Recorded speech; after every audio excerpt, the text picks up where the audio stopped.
So we've talked a lot about the OPA on this channel, specifically covering the OPA as a concept in general, but I figured today we could take a closer look at one of the locations that is very specifically associated with the OPA's territory, and that location is Ceres Station. I'm Colin, and this is Sci-Fi Deep Dive.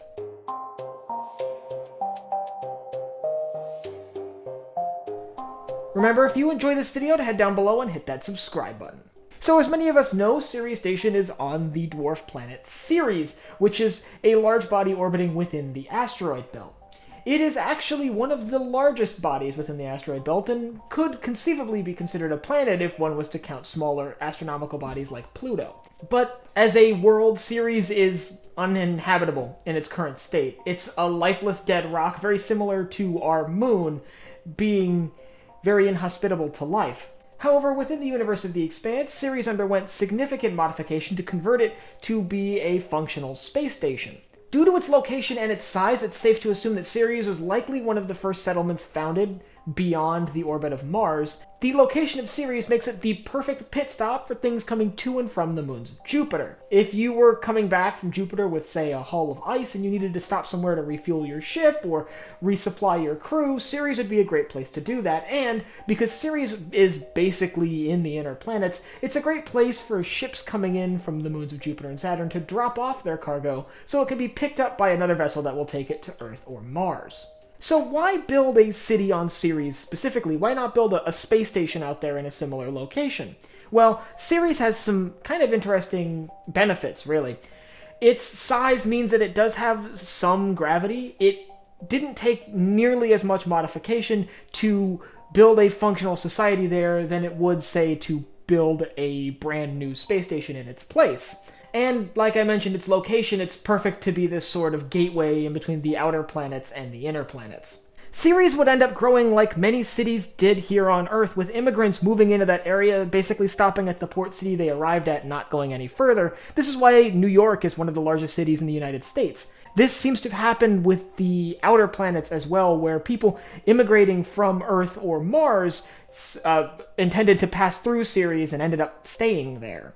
And this explains why Ceres is so heavily populated, why it's such a large city. But Ceres is not without its flaws. As we see in Season 1, they have serious shortage issues, which seem to be sort of universal across the belt, but are particularly exaggerated on Ceres due to the large population.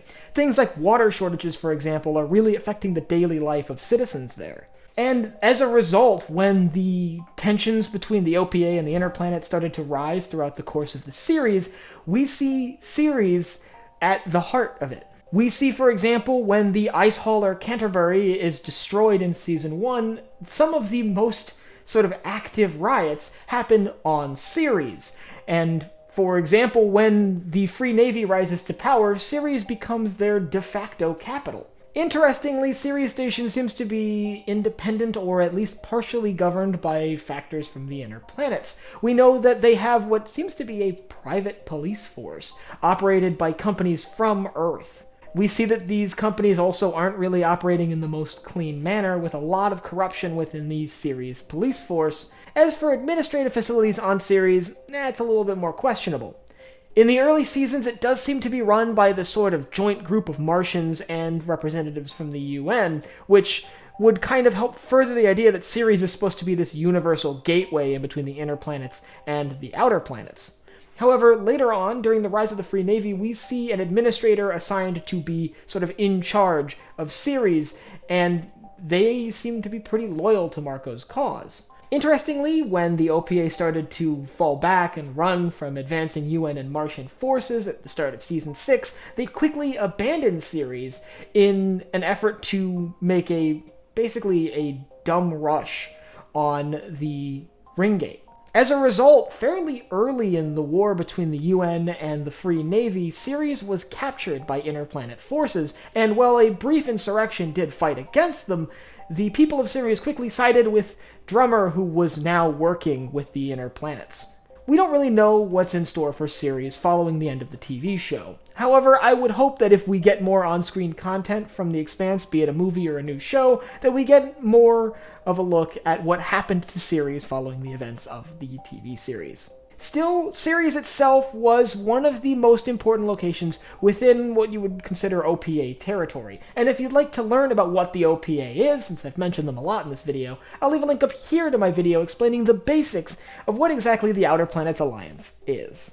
And I want you to let me know down in the comments whether you think it makes sense for Ceres to function as the capital of the OPA. I mean, I know it has a very large population, but its proximity to the inner planets, and with so many people from the inner planets residing there, is it really a great, option for a capital of a built-er state? And if you have anything else you'd like to see me cover in the Expanse, leave it down below in the comments. Last but not least, if you enjoyed this video, head down below, hit the like button, the subscribe button, and the bell icon so you get notified when I upload new videos. So for Sci-Fi Deep Dive, I'm Colin, and I will see you next time!